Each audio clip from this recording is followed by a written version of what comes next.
Are you looking for how to fix Facebook stories not showing problem or FB story not showing? In this video, I show you how to fix Facebook story not showing problem or FB story missing problem. For solving this problem, go to Play Store, search for Facebook,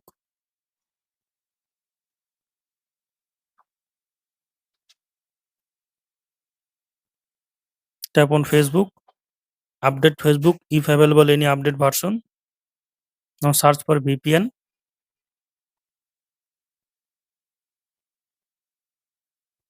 install any VPN, then go to settings, scroll down, then go to apps.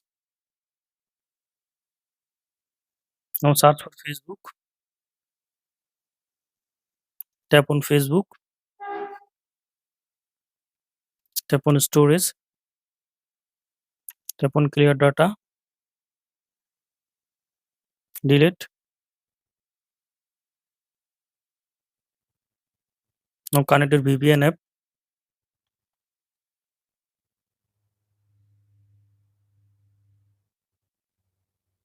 Now open Facebook app.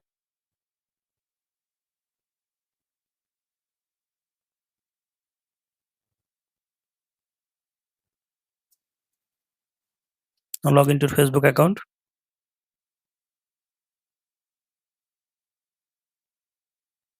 Now I hope that this method fix Facebook story not showing problem. Thanks for watching. Don't forget to subscribe to Amal's Guide.